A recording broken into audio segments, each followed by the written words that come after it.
ನಮಸ್ಕಾರ, ನೀವು ನೋಡ್ತಾ ಇರೋದು ಸಿಜೆ ಕರ್ನಾಟಕ ನ್ಯೂಸ್.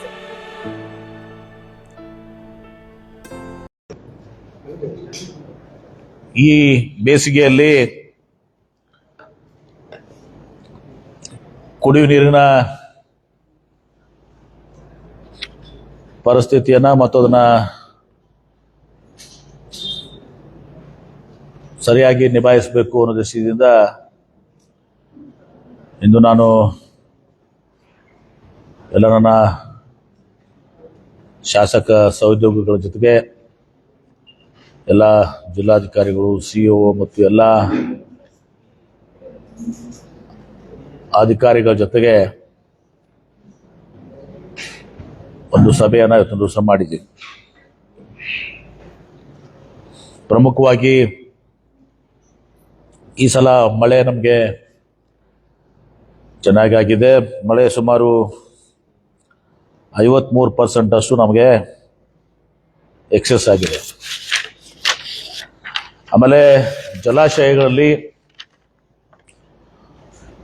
ಹೋದ ವರ್ಷಕ್ಕೆ ನಾವು ಕಂಪೇರ್ ಮಾಡಿದಾಗ ಇವತ್ತು ಹೋದ ಸಲ ಆಲ್ಮಟ್ಟಿ ಅಣೆಕಟ್ಟಿನಲ್ಲಿ ನಮಗೆ ಸುಮಾರು 29 TMC ನೀರಿತ್ತು. ಈ ಸಲ ಸುಮಾರು 34 TMC ನಮಗಿದೆ. ಒಂದು 5 TMC ಅಷ್ಟು ನಮಗೆ ಇನ್ನೂ ಜಾಸ್ತಿ ನೀರಿದೆ. ಎರಡನೇದಾಗಿ ಮತ್ತೊಮ್ಮೆ ಹೇಳ್ಬೇಕಾ, ಹೋದ ಸಲ ನಮಗೆ ಆಲ್ಮಟ್ಟಿ ಜಲಾಶಯದಲ್ಲಿ ಇದೇ ದಿವಸ 9ನೇ ತಾರೀಕಿಗೆ, ನಿನ್ನೆ 9ನೇ ತಾರೀಕಿಗೆ 29 TMC ನೀರಿತ್ತು. ಈಗ ನಮಗೆ 34 TMC ನೀರಿದೆ. 4 TMC ಅಷ್ಟು ನಮಗೆ 5 TMC ಅಷ್ಟು ಜಾಸ್ತಿ ನಮ್ಗೆ ನೀರಿದೆ. ಅದೇ ರೀತಿ ನಾರಾಯಣಪುರ ಜಲಾಶಯದಲ್ಲಿ ಕೂಡ ಹೋದ ಸಲ 19 TMC ಇತ್ತು, ಈಗ ಅದು 21 TMC ಇದೆ. ಸುಮಾರು 1.5 TMC ಅಷ್ಟು ನೀರು ಜಾಸ್ತಿ ಇದೆ. ಇದು ಜಲಾಶಯಗಳ ವಿವರ. ಇವತ್ತು ನಾವು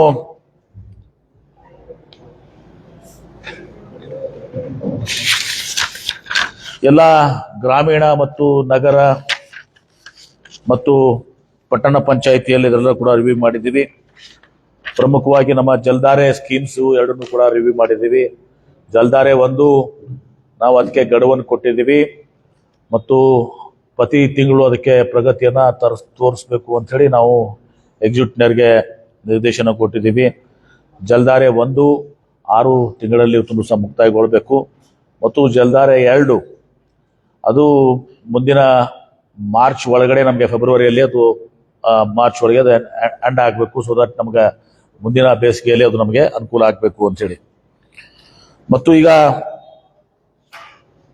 ಗ್ರಾಮೀಣ ಏನು MVS ಸ್ಕೀಮ್ಸ್ ಇದಾವೆ, ಮಲ್ಟಿ ವಿಲೇಜ್ ಸ್ಕೀಮ್ಸು ಸುಮಾರು 40 MVS ಸ್ಕೀಮ್ಸ್ ಇದಾವೆ. ಮಲ್ಟಿ ವಿಲೇಜ್ ಸ್ಕೀಮ್ಸು, ಬಹುವಳಿಗಳ ಕುಡಿ ನೀರಿನ ಯೋಜನೆಗಳು. ಅದರಲ್ಲಿ ಆಲ್ಮಟ್ಟಿ ಮೇಲೆ 10, ನಾರಾಯಣಪುರ ಮೇಲೆ 8 ಮತ್ತು ಕೆನಾಲ್ ಮೇಲೆ 17 ಇದಾವೆ. ಮತ್ತು ಭೀಮಾ ನದಿ ಮೇಲೆ 5 ಇದಾವೆ. ಈ ಭೀಮಾ ನದಿ ಮೇಲೆ ಇದ್ದಂಥದ್ದು 5 ಸ್ವಲ್ಪ ನಮಗೆ ಕ್ರಿಟಿಕಲ್ ಇದೆ. ಯಾಕಂದ್ರೆ ಭೀಮಾ ನದಿ ಯಾವಾಗಲೂ ಕೂಡ ಅದೊಂದು ಡೆಫಿಸಿಟ್ ಬೇಸಿನು. ಮತ್ತು ಭೀಮಾ ನದಿಯಲ್ಲಿ ಏನಾಗಿತ್ತು, ಇಲ್ಲಿಯವರೆಗೆ ಅವರು ತಮ್ಮ ಹಳ್ಳಿಗಳಿಗಾದರೂ ಕೂಡ ನೀರು ಕೊಡಬೇಕಾಗಿತ್ತು, ವಿಶೇಷವಾಗಿ ಶೋಲಾಪುರ ಪಟ್ಟಣ. ಈಗ ಶೋಲಾಪುರ ಪಟ್ಟಣಕ್ಕೆ, ಸಿಟಿಗೆ ಅವರು ಶೋಲಾಪುರ ನಗರಕ್ಕೆ ಅವರು ಡೈರೆಕ್ಟ್ ಪೈಪ್ಲೈನ್ ಮಾಡ್ಕೊಂಡಿದ್ದ. ಈಗ ಅವ್ರಿಗೂ ಕೂಡ ನೀರನ್ನು ಅಷ್ಟು ಯಾವ ಪ್ರಮಾಣದಲ್ಲಿ ನೀರು ಕೊಡ್ತಿದ್ರು ಭೀಮಾ ನದಿಗೆ, ಅದರಿಂದ ನಮಗೂ ಪ್ರಯೋಜನ ಆಗ್ತಿತ್ತು, ಅವ್ರಿಗೂ ಪ್ರಯೋಜನ ಆಗ್ತಿತ್ತು. ಅದು ಅರ್ಧದಷ್ಟು ಕಡಿಮೆ ಆಗ್ತದೆ ಈಗ. ಯಾಕಂದ್ರೆ ಶೋಲಾಪುರದು ಲೋಡ್ ಫ್ಯಾಕ್ಟರ್ ಹೋಗ್ಬಿಡ್ತದೆ, ಶೋಲಾಪುರಕ್ಕೆ ನೀರು ಕೊಡೋದು ಹೋಗ್ಬಿಡ್ತದೆ. ಹೀಗಾಗಿ ಅಲ್ಲಿ ಸ್ವಲ್ಪ ದೊಡ್ಡ ನಮ್ಮ ಹೊಡೆತ ನಮ್ಗೆ ಬೀಳ್ತದೆ. ಇದು ಮಲ್ಟಿ ವಿಲೇಜ್ ಸ್ಕೀಮ್ಸ್ ನಲ್ಲಿ ನಮ್ಗಿರುವಂತಹದ್ದು. ಆಮೇಲೆ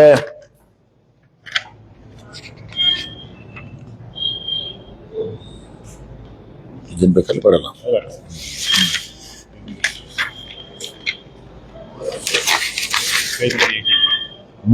local bodies in the city 18.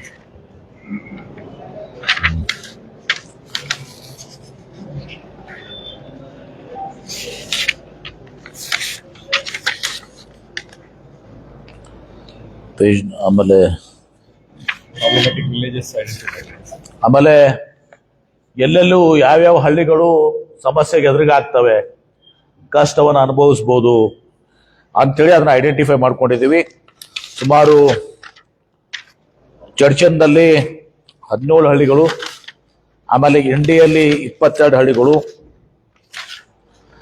ಆಮ್ಯಾಗ ವಿಜಯಪುರ ತಾಲೂಕಿನಲ್ಲಿ 3 ಹಳ್ಳಿಗಳು, ತಿಕೋಟ ತಾಲೂಕಿನಲ್ಲಿ 5 ಹಳ್ಳಿಗಳು, ತಾಳಿಕೋಟೆಯಲ್ಲಿ 2 ಮತ್ತು ದೇವರಪುರಿಗೆಯಲ್ಲಿ 1, ಸುಮಾರು 50 ಹಳ್ಳಿಗಳು ಮತ್ತು ಸುಮಾರು 87 ಜನವಸತಿಗಳು. ಇದಕ್ಕೆ ಸಮಸ್ಯೆ ಆಗ್ಬೋದು ಅಂತ ತಿಳ್ಕೊಂಡು ಅದನ್ನ ನಾವು ಐಡೆಂಟಿಫೈ ಮಾಡಿದ್ವಿ. 50 ಹಳ್ಳಿಗಳು ಮತ್ತು 87 ಜನವಸತಿಗಳು ದಿವಸ. ಚಡ್ಚನ್ದಲ್ಲಿ 17, ಇಂಡಿಯಲ್ಲಿ 22, ವಿಜಯಪುರದಲ್ಲಿ 3, ತಿಕೋಟದಲ್ಲಿ 5 ಮತ್ತು ತಾಳಿಕೋಟೆಯಲ್ಲಿ 2, ಹಿಪ್ಪರಿಗೆಯಲ್ಲಿ ದೇವರಪುರಿಗೆಯಲ್ಲಿ 1. ಆಮೇಲೆ 18.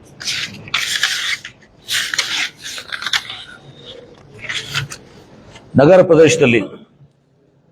ಪ್ರದೇಶದಲ್ಲಿ ಇವತ್ತು ಸಾಕಷ್ಟು ಸಮಸ್ಯೆಗಳಾಗ್ತಾ ಇರುವಂಥದ್ದು ತಮಗೂ ಕೂಡ ಎಲ್ಲ ಗೊತ್ತಿದೆ. ಅದಕ್ಕೆ ವಾಟರ್ ಬೋರ್ಡ್ನವರು ಮತ್ತು ನಮ್ಮ ಏನು ಕಾರ್ಪೊರೇಷನ್ದವರು ಜಂಟಿಯಾಗಿ ಇವತ್ತೊಂದು ದಿವಸ ಇದನ್ನ ನಿಭಾಯಿಸಬೇಕು. ಅಲ್ಲಿ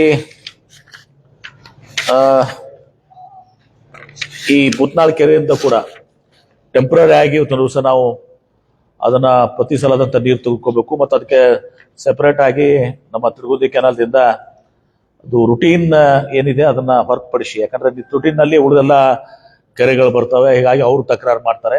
ಅವರ ಅವಧಿ ಮುಗಿದ ಮೇಲೆ ಅಥವಾ ಅವ್ರ ಅವಧಿ ಮುಗಿಯೋಕ್ಕಿಂತ ಅವ್ರು ಪ್ರಾರಂಭ ಮಾಡೋಕ್ಕಿಂತ ಮುಂಚೆ ಬಿಫೋರ್ ಆರ್ ಆಫ್ಟರ್ 1 ವಾರ ಬರೀ ಬುತ್ತಾ ಸಲುವಾಗಿ ಎಕ್ಸ್ಕ್ಲೂಸಿವ್ ಆಗಿ ನೀರು ಕೊಡಬೇಕು.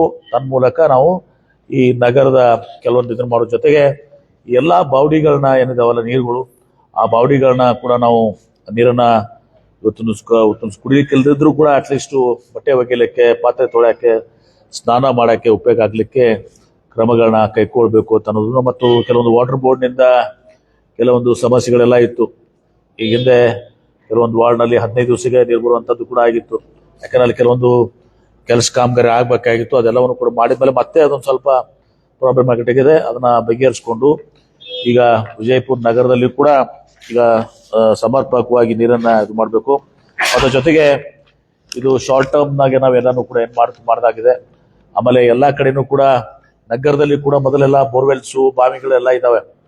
ಅವೆಲ್ಲ ಹಿಂದೆ ಅಂತರ್ಜಲ ಇರಲಿಲ್ಲ, ಅವಾಗ ಇದ್ದೈತಿ. ಈಗ ಅಂತರ್ಜಲ ಇರೋದ್ರಿಂದ ಅವನ್ನೆಲ್ಲಾನು ಕೂಡ ಐಡೆಂಟಿಫೈ ಮಾಡಿ ಅವತರನ್ನ ಸದುಪಯೋಗ ಪಡಿಸ್ಕೋಬೇಕು ಆ ಕುಡಿ ನೀರಿನ ಸಲುವಾಗಿ ಅನ್ನೋದನ್ನ ಒಂದು ಮಾತನ್ನ ಕೂಡ ಇವತ್ತು ಹೇಳಿದೀವಿ. ಮತ್ತು ಪ್ರಮುಖವಾಗಿ ಈಗ ನಾವು ಒಂದು ಹೈ ಟೈಮ್ ಈಗ ನಾವು ಇನ್ನೊಂದು ಯೋಜನೆಯನ್ನ, ಕೃಷ್ಣಾ ನದಿಯಿಂದ ಇನ್ನೊಂದು ಯೋಜನೆಯನ್ನ ಇವತ್ತು ದಿವಸ ವಿಜಯಪುರ ಕುಡಿ ನೀರಿಗೆ ಹೊಸದಾಗಿ ಹೆಂಗೆ ಕಾವೇರಿ 1, 2, 3, 4, 5 ಬರ್ತದಲ್ಲ, ಆ ತರ ನಮ್ದು ಇದೊಂದು 3ನೇ ಇದಾಗ್ತದೆ. ಈಗ ಅದನ್ನ ಮಾಡುವ ಸಲಾಗಿ ಎಲ್ಲ DPR ನ ರೆಡಿ ಮಾಡ್ಲಿಕ್ಕೆ ನಾವು ಸರ್ಕಾರಕ್ಕೆ ಇದು ಮಾಡ್ತೀವಿ. DPR ಕೂಡ ಮಾಡಿ ನಾವು ಇನ್ನೊಂದು ಸ್ಟೇಜ್ ವಾಟರ್ ನಾವು ಮಾಡದಿದ್ರೆ ಅದು ಎಲ್ಲ ಲಾಂಗ್ ಟರ್ಮ್, ಬರೀ ನಾವು ಶಾರ್ಟ್ ಟರ್ಮ್ ನೋಡ್ಕೊಂಡು ಲಾಂಗ್ ಟರ್ಮ್ ನಲ್ಲಿ ಅದನ್ನು ಕೂಡ ಕೈಗೆತ್ತಿಕೊಳ್ಳಿಕ್ಕೆ ವಿಜಯಪುರಿಗೆ ಇನ್ನೊಂದು ಸ್ಟೇಜಿನ ಡ್ರಿಂಕಿಂಗ್ ವಾಟರ್ ಸ್ಕೀಮ್ ಅನ್ನ ಮಾಡಲಿಕ್ಕೆ ಕೂಡ ನಾನು ನಿರ್ದೇಶನ ಕೊಟ್ಟಿದ್ದೇನೆ. ಮತ್ತು ಜಾನುವಾರುಗಳಿಗೆ ಮೇವಿನ ಲಭ್ಯತೆ ಕೊರತೆ ಇಲ್ಲ. ಇನ್ನೇನು ಸ್ವಲ್ಪ ಸ್ಟಾಫ್ ಬಗ್ಗೆ ಸ್ವಲ್ಪ ಇದು ಇದೆ ಅಂತ ಅನ್ನೋದು ನಮ್ದು ದೇವರಪುರಿ ಶಾಸಕರು ಅದನ್ನ ಟೆಂಪ್ರರಿ ಆಗಿ ಅದ್ರ ಸ್ಟಾಫ್ ಮಾಡ್ಕೊಳ್ಳುವಂಥದ್ದು.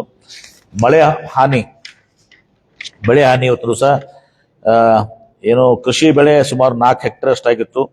ಆಮೇಲೆ ತೋಟಗಾರಿಕೆ ಬೆಳೆ ನೀವು ಮಾಧ್ಯಮದಲ್ಲೂ ಬರೀತಿದ್ರಿ, ಅದು ಸುಮಾರು 34 ಹೆಕ್ಟೇರ್ ಆಗಿದೆ. ಆದ್ರೆ ಇಲ್ಲಿ ಕೇಳುವಂತದ್ದು ಜನ ಏನಿದೆ, ಸರ್ಕಾರದ ಸ್ಕೀಮ್ ಇರುವಂತದ್ದು, ಕೇಂದ್ರ ಸರ್ಕಾರದ ಇನ್ಶೂರೆನ್ಸ್ ಸ್ಕೀಮ್ ಇರುವಂತದ್ದು, ಬೆಳೆ ಹಾನಿಗೆ ಇದು ಮಾಡುವಂಥದ್ದು ಕೇವಲ ಆ ಏನು ಬೆಳೆ ಇರ್ತದೆ ಆ ಬೆಳೆ ಹಾನಿಗೆ ಬರ್ತದೆ. ಇಲ್ಲಿ ಜನ ಏನ್ ಮಾಡಿದ್ದಾರೆ, ಅವ್ರು ತಮ್ಮ ಶೆಡ್ ಹಾಕಿ ಅವರು ಮನುಕನ್ನು ಮಾಡಿ ಆ ಶೆಡ್ಗಳ ಹಾನಿ ಆಗಿದಾವೆ. ಆ ಮನುಕು ಅದನ್ನ ಎದ್ರಾಗೂ ಕವರ್ ಇರಂಗಿಲ್ಲ. ಆದ್ರೂ ಕೂಡ ನೀವು ಮಾಧ್ಯಮದಲ್ಲಿ ಹಿಂಗಾಗಿದೆ ಯಾರು ಸ್ವಲ್ಪ ರಾಜಕೀಯ ವ್ಯಕ್ತಿಗಳು ಕೂಡ ಸ್ಟೇಟ್ಮೆಂಟ್ ಕೊಡ್ತಾರೆ. ಅದನ್ನ it is not covered under insurance or scheme. So ಅದಕ್ಕೆ ನಾವು ಅವ್ರಿಗೆ ಇಲಾಖೆದವರಿಗೆ ಒಂದು ಪ್ರಪೋಸಲ್ ರೆಡಿ ಮಾಡಿ ಇವತ್ತು ರಾಜ್ಯ ಸರ್ಕಾರ ಮೂಲಕ ಕೇಂದ್ರ ಸರ್ಕಾರಕ್ಕೆ ಕಳಿಸುವಂಥದ್ದು. ಈ ರೀತಿ ಏನು ಸ್ಟೋರ್ ಮಾಡಿರ್ತಾರೆ ಅದು ಹಾನಿ ಆದ್ರೆ ಅದನ್ನು ಕೂಡ ಕವರ್ ಆಗಬೇಕು ಅಂತ ಅನ್ನೋ ದೃಷ್ಟಿಯಿಂದ ಅದೆಷ್ಟರ ಮಟ್ಟಿಗೆ ಆಗ್ತದೆ ಗೊತ್ತಿಲ್ಲ, ಅದನ್ನ ಮೂವ್ಮೆಂಟ್ ಮಾಡುವಂಥದ್ರ ಮಾಡಿದೆ. ಆಮೇಲೆ ಯಾವ ಕೂಡ ಮಾನವ ಹಾನಿ ಆಗಿಲ್ಲ. ಇವತ್ತು ಕೆಲವೊಂದು ಆ, ಆ, ದೊಡ್ಡ 3 ಪ್ರಾಣಿಗಳು ಇವತ್ತು ದಿವಸ ಹಾನಿಯಾಗಿದ್ದಾವೆ. ಚಿಕ್ಕದ್ದು ಸುಮಾರು 12, ಒಟ್ಟು 15 ಪ್ರಾಣಿ ಹಾನಿಗಳು ಇವತ್ತು ದಿವಸ ಆಗಿದ್ದಾವೆ. ಅವಕ್ಕೆಲ್ಲನೂ ಕೂಡ ಪರಿಹಾರ ಕೊಟ್ಟಿದ್ವಿ. ಮನೆ ಯಾವುದು ಹಾನಿಯಾಗಿಲ್ಲ. ಹೀಗೆ ಮತ್ತು ನಿರಂತರವಾಗಿ ಇವತ್ತು ದಿವಸ ಈ ಎಲ್ಲ ನಿಮ್ಮ ವಿಪತ್ತು ನಿರ್ವಹಣಾ ಅಧಿಕಾರಿಗಳ ಸಭೆ ಆಗ್ತಾ ಇದೆ. ಮತ್ತು ನಮ್ಮ ಎಲ್ಲ PD ಅಕೌಂಟ್ ತಹಶೀಲ್ದಾರ್ PD ಅಕೌಂಟ್ಸ್ನಲ್ಲಿ ಇವತ್ತು ಸುಮಾರು ಈಗಾಗಲೇ ನಮಗೆ ಸುಮಾರು 3,82,00,000 ನಮ್ಮ ಹತ್ರ ಹಣ ಇದೆ. ಸೊ ಹಣದ ಕೊರತೆ ಇಲ್ಲ. ಮತ್ತು ವಿಜಯಪುರದಲ್ಲಿ ಜಿಲ್ಲಾಧಿಕಾರಿಗಳ PD ಖಾತೆಯಲ್ಲಿ ಕೂಡ ಸುಮಾರು 20 ಕೋಟಿಯಷ್ಟು ಲಭ್ಯ ಇದೆ. ಮತ್ತು ತಹಶೀಲ್ದಾರ್ ಹತ್ರ ಸುಮಾರು 3 ಕೋಟಿ, ಒಟ್ಟು 24 ಕೋಟಿ ಕೂಡ ಇಲ್ಲಿ ಕೂಡ ಇದೆ. ಹೀಗಾಗಿ ಈ ಬೇಸಿಗೆಯಲ್ಲಿ ಇದನ್ನ ನಾನು ಇವತ್ತು ಜಿಲ್ಲಾಧಿಕಾರಿಗಳು ಸಭೆ ಮಾಡ್ತಾ ಇರ್ತಾರೆ.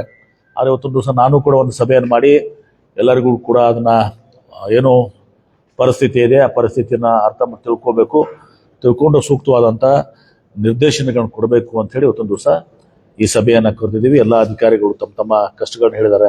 ಇವತ್ತು ಕೆಲವೊಂದು ಕಡೆ ಟೇಲ್ ಎಂಡಿನ ಸಮಸ್ಯೆಗಳು ಹೇಳಿದ್ದಾರೆ. ಟೇಲ್ ಎಂಡಿಗೆ ನೀರು ಹೋಗೋದಲ್ಲ, ಯಾಕಂದ್ರೆ ಮೇಲಿನವರು ಎಲ್ಲಾನು ಕೂಡ ಮೋಟರ್ಸ್ ಹಚ್ತಾರೆ ಏನ್ರಿ, ಆಮೇಲೆ ಸೈಫನ್ಗಳು ಮಾಡ್ತಾರೆ, ಹಿಂಗೆಲ್ಲಾನು ಕೂಡ ಸಮಸ್ಯೆಗಳಾಗಿದ್ದಾವೆ ಅಂತ ಕೂಡ ಹೇಳಿದ್ದಾರೆ. ಅದಕ್ಕೆ ಎಲ್ಲ ಶಾಸಕರು ಕೂಡ ಒಪ್ಪಿಗೆ ಸೂಚಿಸಿದ್ದಾರೆ. ನಾವು ಯಾರು ಕೂಡ ಇದು ಮಾಡೋದಲ್ಲ.